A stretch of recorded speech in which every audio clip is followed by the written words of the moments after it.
সকালে নাস্তার জন্য চিকেন স্যান্ডউইচ বানাবো। এজন্য রাতেই চিকেনটাকে ম্যারিনেট করে রেখেছিলাম, এখন ভেজে নেব।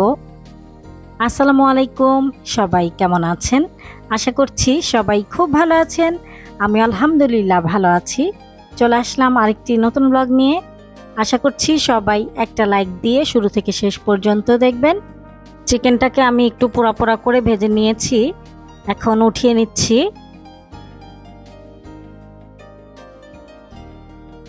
চিকেনের সব হাড় ছাড়িয়ে আমি শুধু মাংসটাকে নিয়েছি। তারপরে এখানে গাজর গ্রেট করে নিয়েছি, শসা কুচি নিয়েছি। আমি এখানে একটুখানি গোলমরিচের গুঁড়াও দিয়েছি। মায়োনেজ আর টমেটো সস মিক্স করে এখানে দিয়ে দিলাম। তারপর সবগুলো উপকরণ একসাথে মিক্স করে নেব। এখন আমি রুটিতে বাটার লাগিয়ে রুটিটাকে ভেজে নেব।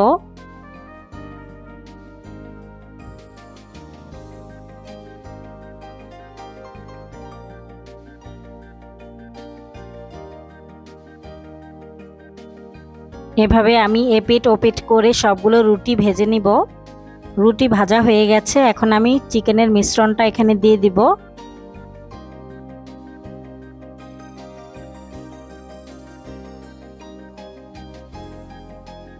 তারপর স্যান্ডউইচের মতো করে কেটে নেব। সবগুলো স্যান্ডউইচ বানানো হয়ে গেছে। দুই ছেলেকে আগেই খেতে দিয়েছি, আর এখানে আমাদের 3 জনের খাবার।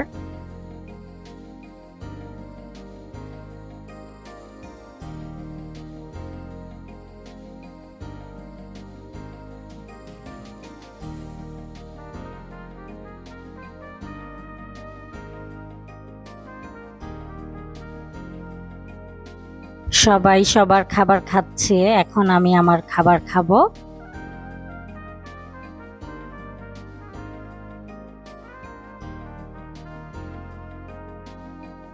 আলহামদুলিল্লাহ, স্যান্ডউইচটা খেতে অনেক মজা হয়েছে।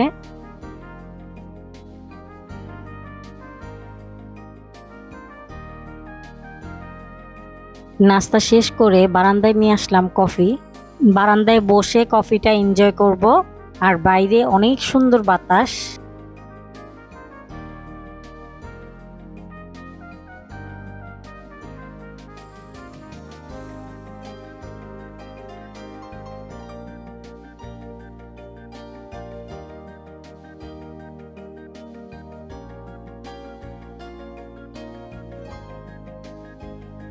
আবার চলে আসলাম আমার চিরচেনা রান্নাঘরে। দুপুরের জন্য রান্না করব। ডাল বসিয়ে দিলাম আর ভাতও বসিয়ে দিচ্ছি রাইস কুকারে।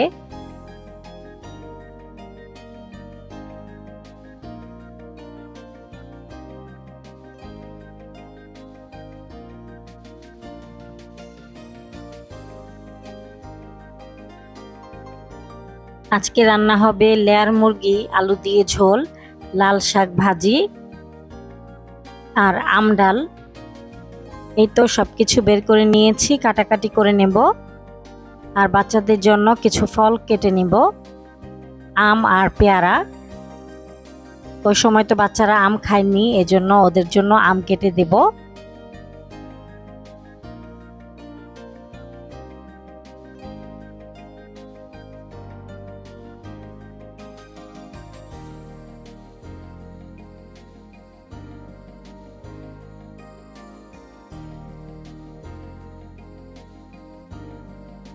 এখনকার পেয়ারা তো তেমন একটা ভালো না, কিন্তু ইয়াসিনের জন্য আনতে হয়।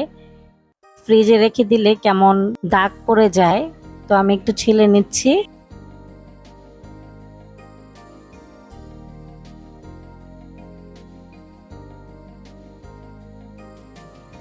সকালবেলা আমরুপালি কেটেছিলাম, এখন হিমসাগর আম কাটবো।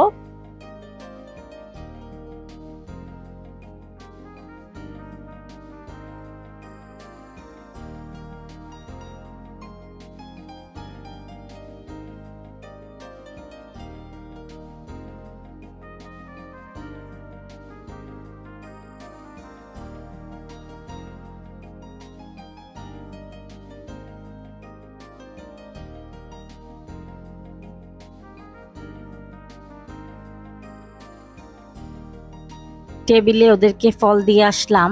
এখন আমি ডাল বাগার দিচ্ছি, ডালটা হয়ে গেছে আর সবকিছু কাটাকাটি করে নিয়েছি।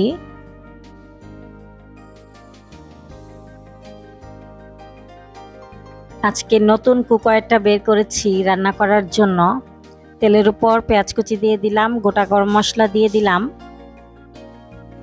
তারপর লবণ দিয়ে দিলাম।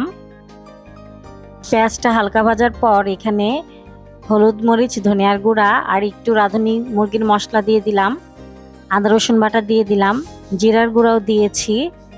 তারপর পানি দিয়ে মশলাটাকে ভালোভাবে কষিয়ে নেব। মশলাটা ভালোভাবে কষানো হয়ে গেছে, এখন আমি মুরগিটা দিয়ে দিচ্ছি।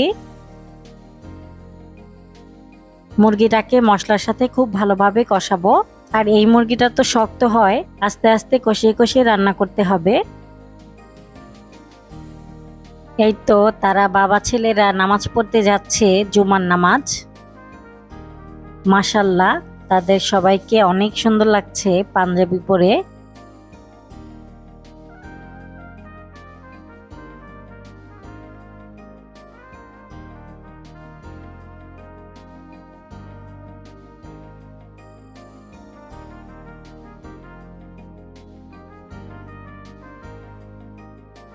লাল শাকটাকে আমি পেঁয়াজ আর কাঁচামরিচ লবণ দিয়ে সেদ্ধ করে নিয়েছি। এখন বাগার দিব। তেলের উপর 2টা শুকনো মরিচ দিয়ে দিলাম ছোট ছোট করে কেটে, তারপর রসুন কুচি দিয়ে দিলাম, পেঁয়াজ কুচি দিয়ে দিলাম।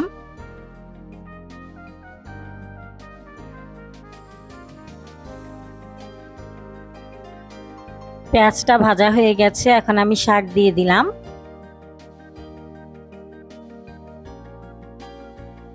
একটুখানি সরিষার তেল দিয়ে দিলাম।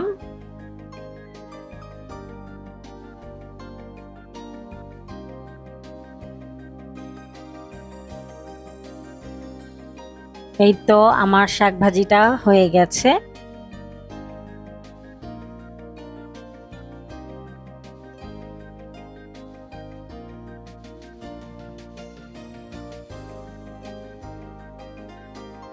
মাংসটা প্রায় সেদ্ধ হয়ে গেছে, মানে 80% সেদ্ধ হয়েছে। এখন আমি কলিজা আর মুরগির যে ডিম ছিল সেটা দিয়ে দিলাম, আর আলু দিয়ে দিলাম, কয়েকটা কাঁচামরিচ দিয়ে দিলাম, তারপর আবার ঢেকে দেব। মাংসটাকে আলুর সাথে কষানোর পর আমি ঝোলের জন্য পানি দিয়েছিলাম। এখন প্রায় রান্নাটা হয়ে গেছে, আমি গরম মশলার গুঁড়া দিয়ে দিলাম। এই তো আমার মুরগি আলু ঝোল তরকারিটা হয়ে গেছে। এই তো খাবার টেবিল রেডি। আজকের দুপুরের আয়োজন আমাদের, আলহামদুলিল্লাহ। আর আগের কিছুটা পোলাও ছিল, ডিপে রেখে দিয়েছিলাম, সেটা গরম করে দিলাম। ওরা 3 ভাই বোন খাবে সেই পোলাও, আর আমরা 2 জন ভাত খাচ্ছি।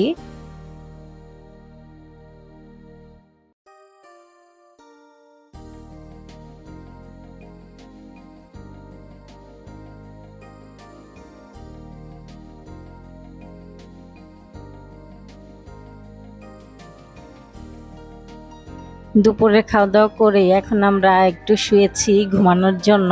আর আমার ছেলেরা দুষ্টামি করছিল, তাই একটু ক্যামেরা অন করলাম। আর এখন ভদ্র হয়ে গেছে। ঘুম থেকে উঠে আসরের নামাজ পড়লাম, আর ছেলেরা ওর বাবার সাথে হাটে গিয়েছে গরু দেখার জন্য। আমি আমার গাছে পানি দিচ্ছি। যদিও আজকে একটু বৃষ্টি পড়েছিল, কিন্তু তেমন একটা না, গাছে পানি দেওয়াই লাগবে, এজন্য দিচ্ছি।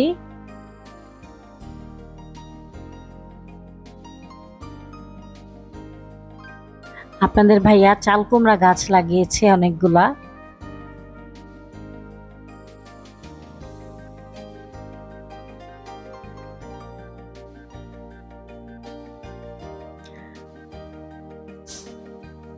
আর করলা গাছ লাগিয়েছে, করলা গাছ মাশাআল্লাহ অনেক বড় হচ্ছে।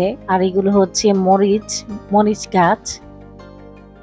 আর এগুলো হচ্ছে ধনিয়া পাতা, ধনিয়া বুনে রেখেছিলাম, তো দেখা যাক গাছ কেমন হয়। এই তো গাছে পানি দেওয়া শেষ। আর এটা হচ্ছে মাগরিবের নামাজের পর তারা গরু দেখে আসার সময় আমাদের জন্য পুরি নিয়ে এসেছে আর আইসক্রিম নিয়ে এসেছে। আমাদের বাসার পাশেই হাট বসেছে, প্রতিবারই বসে, তো সেখানেই নিয়ে গিয়েছিল ইয়াসিন গরু দেখবে এই জন্য। এই তো আইসক্রিম আর এই বিস্কুটটাও এনেছে। তো এখন সবাইকে আইসক্রিম দিয়ে দিব। এখন পর্যন্ত যারা আমার চ্যানেলটি সাবস্ক্রাইব করেননি তারা প্লিজ আমার চ্যানেলটি সাবস্ক্রাইব করবেন, আর ফেসবুক থেকে দেখলে আমার ফেসবুক পেজটাও ফলো করবেন। আর যারা করেছেন তাদের সবাইকে অসংখ্য ধন্যবাদ। ভিডিওটি ভালো লাগলে প্লিজ একটি লাইক দিবেন। আজকের মতো ভিডিওটি এ পর্যন্তই। আবার চলে আসব নতুন একটি ব্লগ নিয়ে। সে পর্যন্ত সবাই ভালো থাকবেন, সুস্থ থাকবেন। আল্লাহ হাফেজ।